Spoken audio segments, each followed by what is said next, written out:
Mr. Michael, attacks bin Laden is now dead, obviously. What does this mean for U.S. national security? Is the U.S. safe right now that bin Laden was dead, or was it more susceptible to terrorist attacks?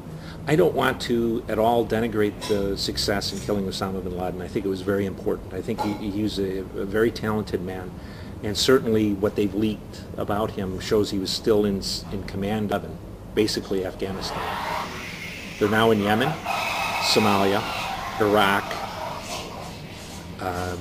North Africa, in Palestine to some extent, and in the Levant. So it's hard for me to understand how people base their argument that somehow a bigger and more geographically dispersed organization can be weaker. In fact, I think part of the genius of bin Laden was seen in the dispersal of the organization. He made sure that his death would not be the end of the group. So you think that the death of bin Laden won't affect the motivations of the group? I think several things, but most of all, I think it depends on how the succession works.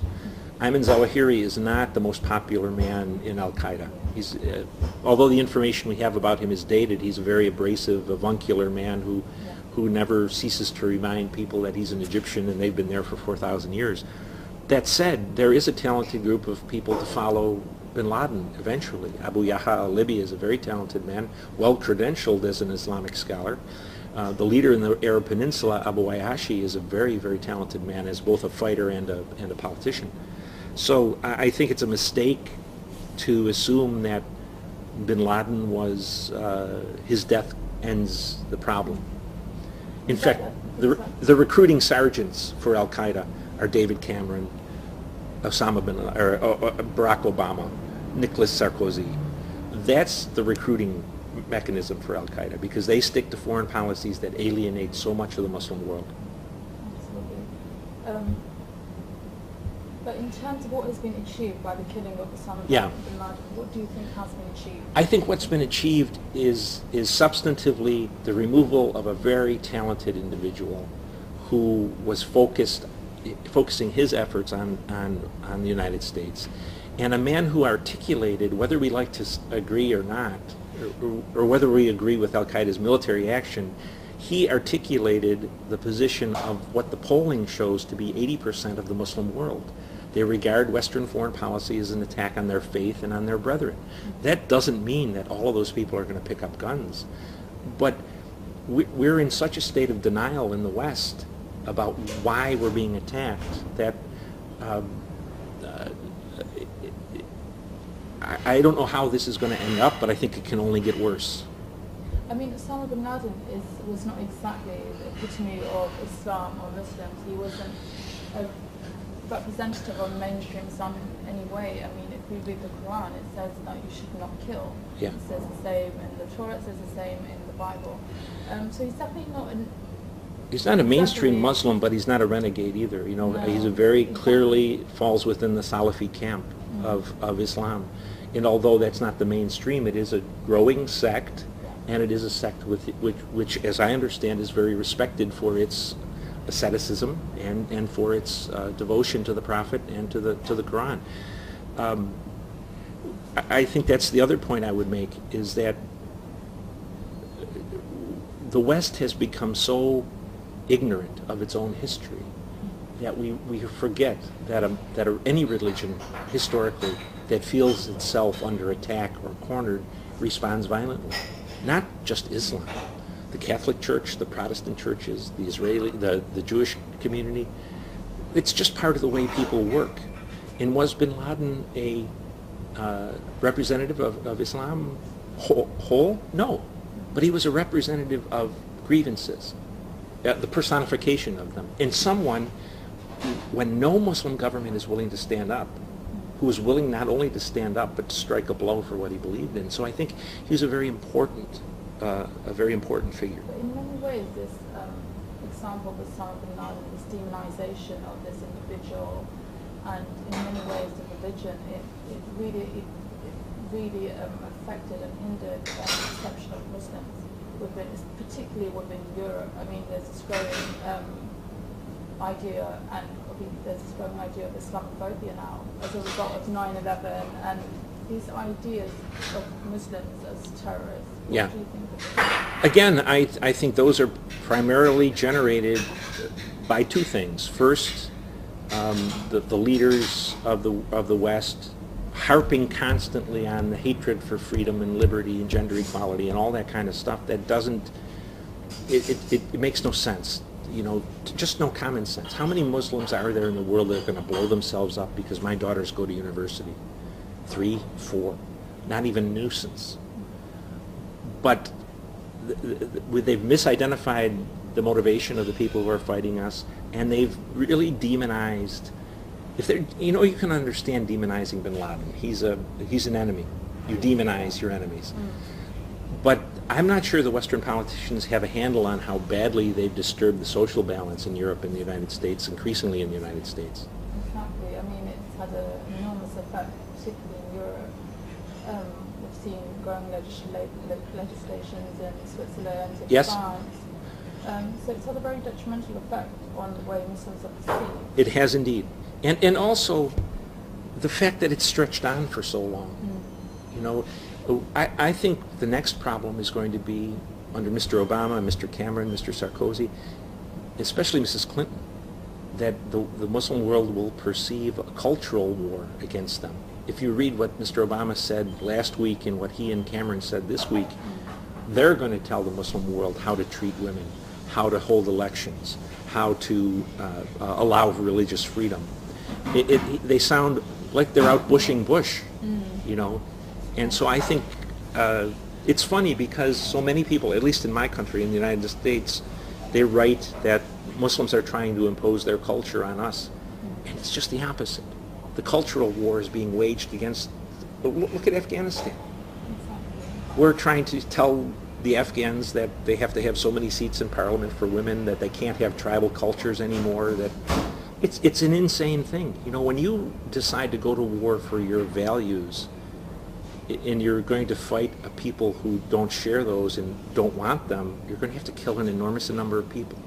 Exactly. So it was an imposition of Western values on a country, a very much tribalized country like Afghanistan, and that's one of the failures, I think, of the war. It's not only a failure, but it's a cause of more wars. And what it also is a failure of the Western educational system, at least the United States educational system. Our country was founded by men who said, stay out of other people's wars because you won't understand them. Exactly. And you will, non-interventionist right, route. and you will sacrifice freedoms at home by going into wars of other people. And that's exactly what's happened. How we get around that, I don't know. Let's just listen to Obama and Cameron. This would be The Anglo-Saxon world is going to go to teach Muslims how to be good little Westerners. we look forward to that. In relation, You know, they don't have a clue. sorry. They don't have a clue, really, about what a pagan culture they're presiding over and how a religious people could honestly resent the idea that the way women are treated in Hollywood is the way women should be treated. You know, they don't have a clue about that. Absolutely. I mean, in relation to U.S.-Pakistan relations, Yes. particularly in terms of the discovery of bin Laden in Pakistan, how do you think, do you believe that the Pakistani government was complicit in hiding bin Laden? And how do you think this affects U.S.-Pakistan relations? I don't know if they were. My suspicion was that someone in the intelligence service or the military knew where he was since 9/11. But I think what you saw in our reaction was the adolescent belief that everyone's interests are the same as ours. It was never in Pakistan's interest, national interest, to turn over Osama bin Laden to the United States or to be responsible for killing him. And we couldn't accept that, or we didn't recognize it. It was clear from the start. And I don't blame the Pakistanis. The Pakistanis have, because they've helped us, they have a civil war on their own country. But in the long run, all of the criticism of Pakistan, it was just hot air. The relationship will continue because with 130,000 NATO troops in Afghanistan, there's no way to supply them if the Pakistanis don't let us use Karachi Harbor and then truck the material into Afghanistan. You know, so it's in many ways it's play acting. It's for public consumption because the Pakistanis really have the whip hand. no Karachi, no army. We have to withdraw because we can't fly enough stuff in. So really they have the upper hand. They have the upper hand then. Absolutely the case. We've stranded an army in Afghanistan, and we depend on the Pakistanis to be able to supply it.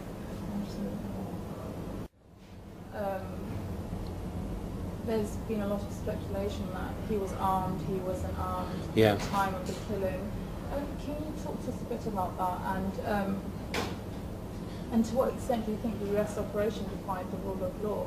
Was it right for them to dispose of Osama bin Laden as soon as they found them, To kill him? supposedly dump him in the sea? Yeah, I think, let me say two things. First, I think the operation was really a very professionally done one, and I think the aftermath was really botched politically. They can't get their story straight to this day, 3 weeks later. And also, I think it displays a continuing level of ignorance about Islam at the highest levels of our government. You know, the claim that they would have built a shrine to him, his own followers would have tore down any shrine or pilgrimage to his burial site. You know, the Salafis are hell on wheels when it comes to shrines or Very saints. much opposed. Very much opposed. Well, even in Saudi Arabia, they tear down houses that they think the Prophet may have been in, so that it doesn't become a shrine. So they were very ill-informed, and to bury him at sea is another kind of example, I think, of a gratuitous mistake. As I understand it, a Muslim is buried at sea only if he dies at sea, and there's a health threat. So it was really a very amateurish handling of the aftermath of it. In terms of what the operation was, obviously the rules of engagement had been changed, because generally American intelligence and military people have to be shot at before they return fire. So my own view, and that's all it is that they preferred not to bring him back. Why? Well, I think they were right.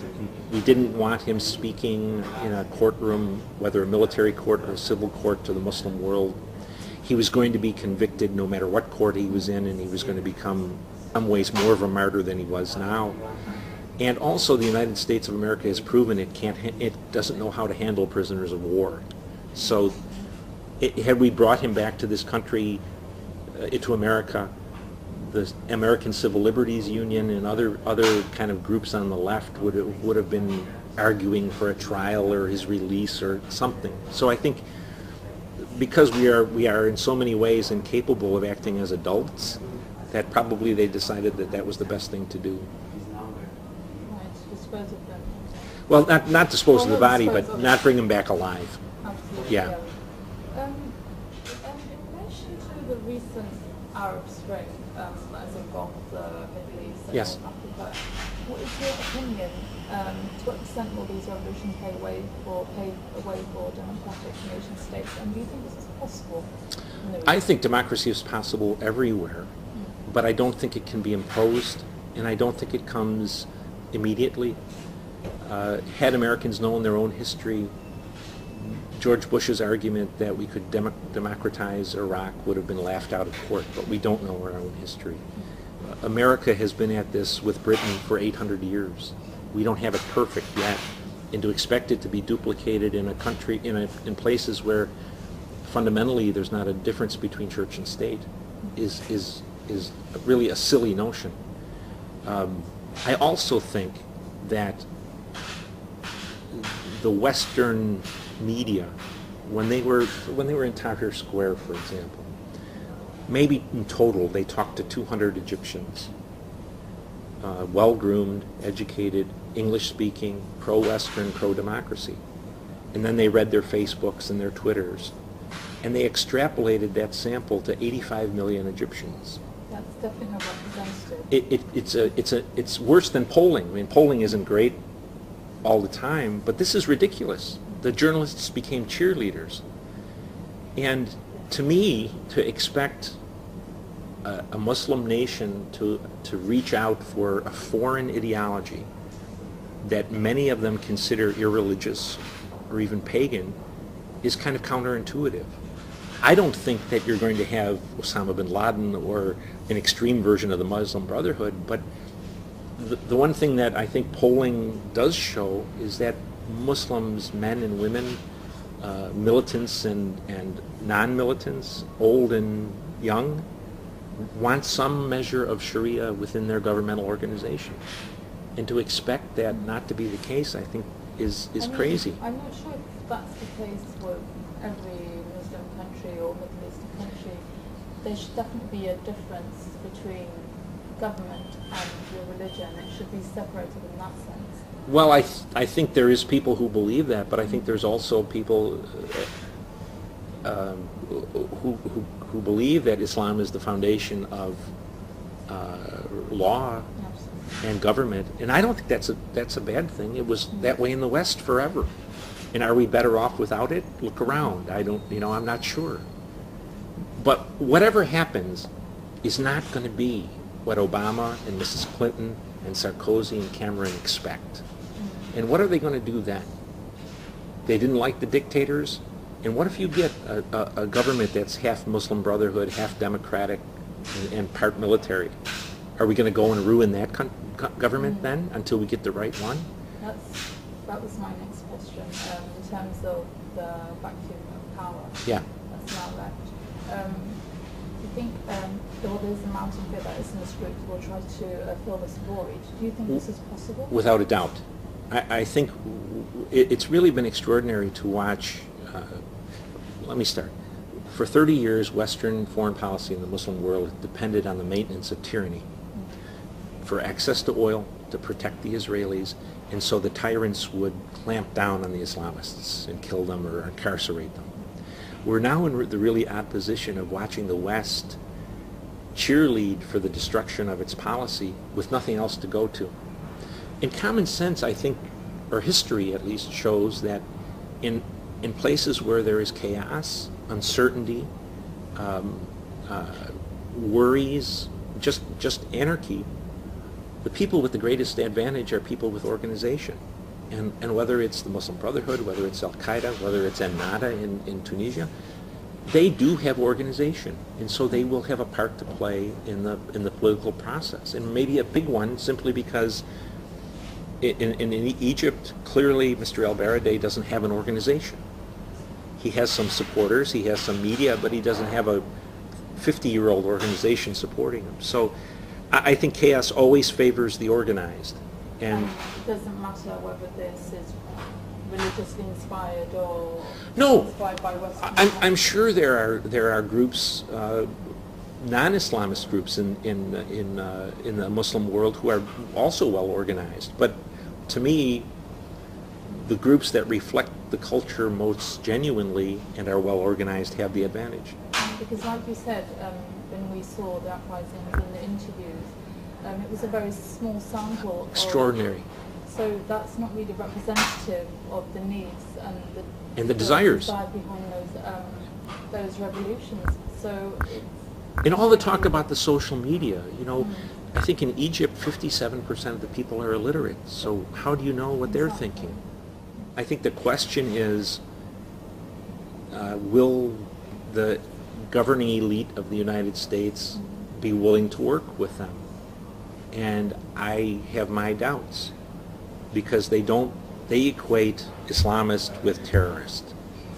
And they also say any Islamist government would be bad for Israel, and Israel is our hero or bribes our congressman or whatever. So what I would worry about, I tend to think that an Islamist government in Egypt would be far less brutal and far less fascist than Mubarak. Absolutely. It seems anybody's less fascist. Yeah, I think in Saudi Arabia, if Osama bin Laden had come to power, he would have been much less brutal, bloody-minded than the Al Sauds were. So I've never been one that was afraid of an Islamist government simply because it was Islamist. It doesn't have to be your enemy.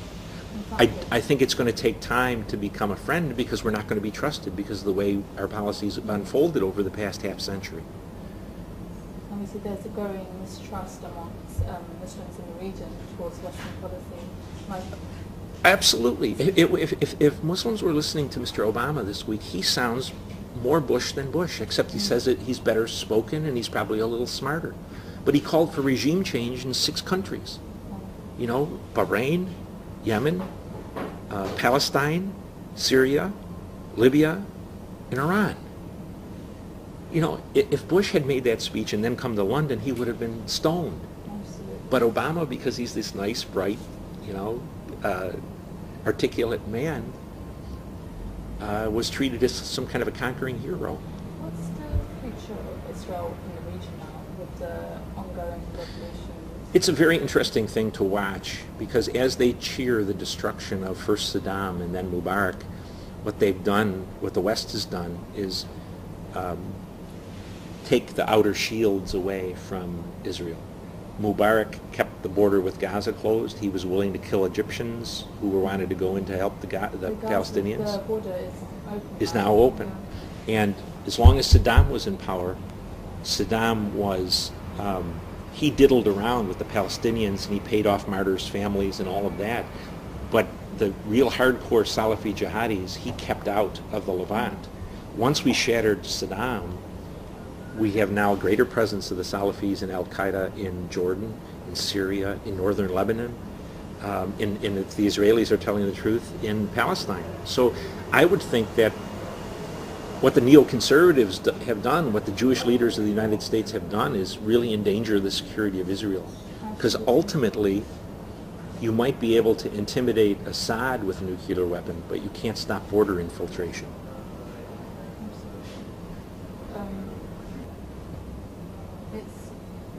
So what do you think is the future? Do you think there's a possible attack? On the Israelis? Yeah.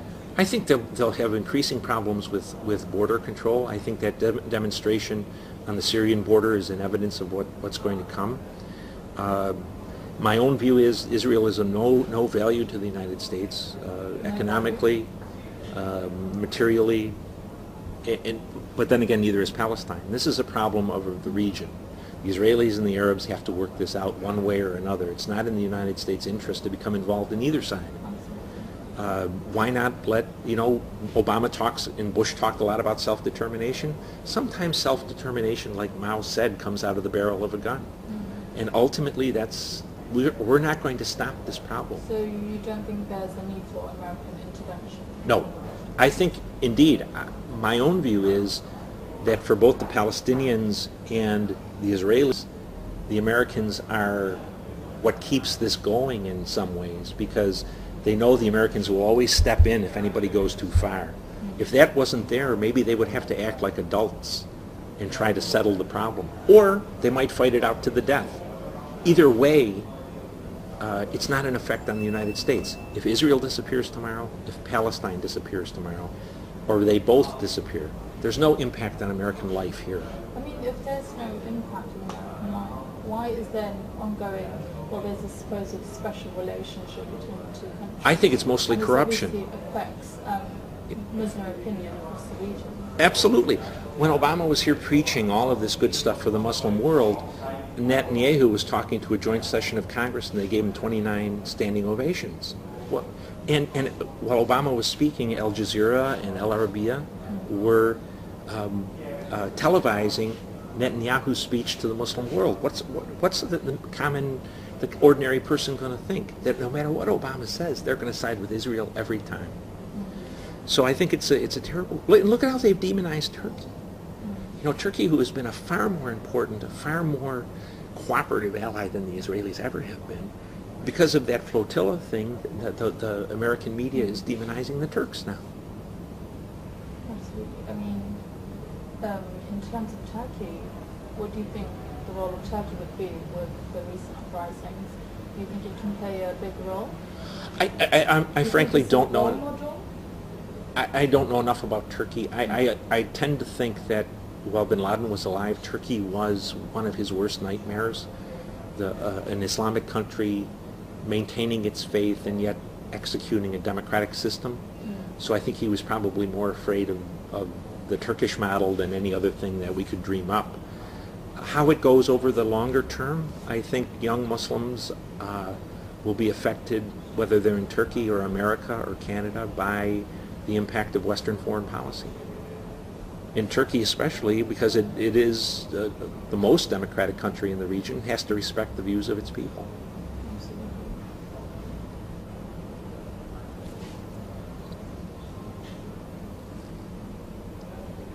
In terms of the importance of this very important natural resource that is oil, obviously it's the driving force for many of the wars that we've been experiencing. If America wasn't so reliant on the resources from the Gulf, do you think it would be intervening in the region as much? Or? Certainly on the Arab Peninsula, there's nothing that's worth the life of an American Marine except for oil. And the American Congress has been negligent to the brink of criminality by wasting 40 years since the first embargo to do something about our dependence on oil from the Middle East. I think oil is a tremendous problem, energy, and really America is stuck in the Middle East until it does something about oil. Until we become more self-sufficient, we have to protect the Saudi police state. And we will. We'll go to war if something happens in Bahrain and the Iranians interfere. The Saudis buy billions of dollars of guns, but they can't defend themselves. We'll have to fight the Iranians, which of course is what in some ways the Saudis want, and so do the Israelis. Do you think there's a possibility of an impending war between Iran and... I think it really depends on how the Shias are treated in Bahrain. If large numbers of Shias are slaughtered because they demonstrate, I think Iran would have a hard time not coming to the rescue of their co-religionists.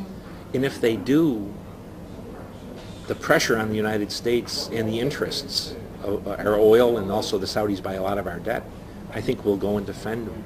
And then the Israelis will have what they want. They want their war against the United States, and I think it's a disaster for America. To what extent do you think oil is the driving force for U.S. and NATO intervention in Libya? Well, I think with the way the economies are, they're certainly part of it. And I'm kind of less concerned about what drove us to do it. I think it could have been a goofy belief that there would be a genocide, which I don't think was possible or was going to happen. But I think again we have very tone-deaf politicians, because I think what much of the world is seeing is NATO, the Europeans, and the white guys bombing a Muslim country because it has oil and they want the oil. And I think in the long run it has a very disastrous effect for us. If we had let Gaddafi just sort out his own country, many fewer people would have died. If the idea was humanitarian, it backfired. Is the idea ever humanitarian or ethical? For me, it isn't. For me, if in almost all cases, we only make things worse by intervening. I tend to suspect that if we had gone to Rwanda, for example, it would have been much worse for a much longer time. And we intervened recently to strip away a part of South Sudan with most of the oil and give it to a Christian country from a Muslim country. I suspect by the end of the summer we're going to have a war down there.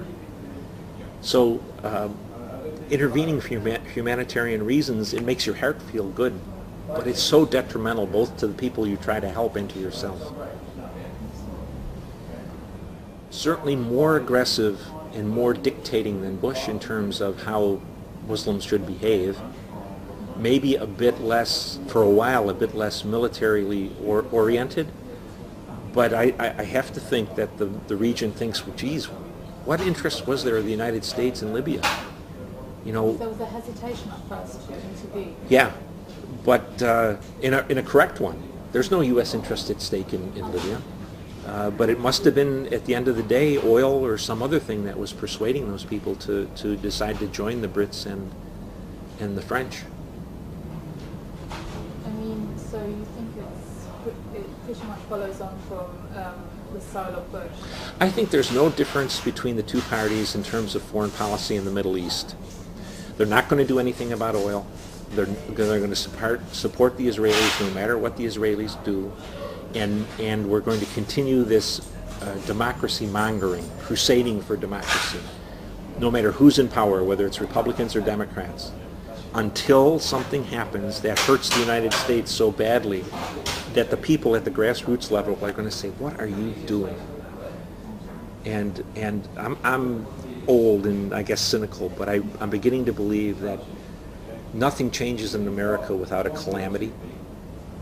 Something disastrous has to happen. And Do you think there's a possibility of an Al-Qaeda attack? oh, sure. I think the reason they haven't attacked is because they have the best of both worlds at the moment.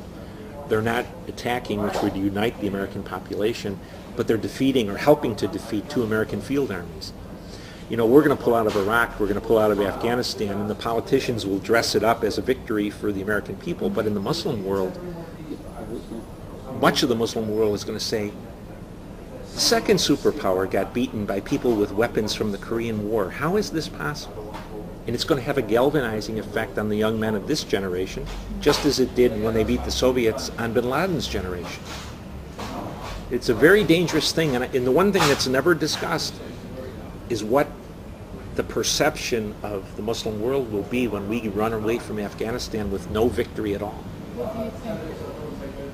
I think to some extent it will mirror what happened in after the Soviets left. You know, bin Laden, when you read his work, the one thing that he was extraordinarily concerned with was a sort of a sense of defeatism in the Muslim world. That Muslims kind of figured, oh, we always get beat by the West, why but bother? And I think he was personally surprised that the defeat of the Soviets didn't do more, but I think he clearly wanted us in Afghanistan because he thought, A, we would get beaten because we would run away, and second, he thought that that would be really an antidote for the defeatism of the Muslim world, or what he perceived as the defeatism of the Muslim world. I mean, there hasn't been a major attack at all since 9/11, so you think there is a preparation? Well, I think there's absolutely an ongoing preparation. And what is the role of the CIA at the moment? I mean, Oh, well, increasingly now, Mr. Obama, Mr. Cameron, Western leaders have cheered to the destruction of the tyrannies, and whether we liked it or not, Egypt, Tunisia, even Gaddafi, and certainly Saleh in Yemen did a lot of counterterrorism work for us. So the role of the agency now, or of MI6, is that they've suddenly got an enormous amount of new work to do, which they're not very qualified to do. So the fall of those dictators has been a disaster for the Western intelligence community.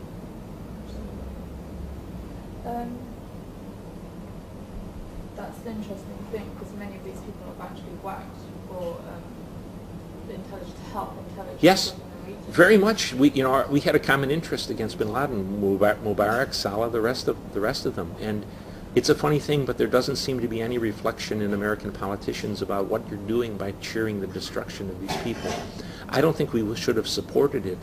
I think probably we should have been quiet about it, because our support for a guy like Baradei is just going to make him an untouchable in Egypt. But also, it doesn't seem to me that Obama has given much thought, or McCain for that matter, on the Republican side, to how much more work is now being piled on the U.S. intelligence community. It was a pleasure, and thank you. I know your time is very restricted. I'm happy if... we very much appreciate all your time. Thank you very much, ma'am. When no Muslim government is willing to stand up, who is willing not only to stand up but to strike a blow for what he believed in. So I think he's a very important figure. But in many ways, this example of Osama bin Laden, this demonization of this individual, and in many ways the religion, it really affected and hindered the perception of Muslims within, particularly within Europe. I mean, there's this growing idea, and there's this growing idea of Islamophobia now as a result of 9/11 and these ideas of Muslims as terrorists. What do you think of it? Again, I think those are primarily generated by two things. First, the leaders of the West harping constantly on the hatred for freedom and liberty and gender equality and all that kind of stuff that doesn't, it makes no sense. You know, just no common sense. How many Muslims are there in the world that are going to blow themselves up because my daughters go to university? 3, 4, not even nuisance. But they've misidentified the motivation of the people who are fighting.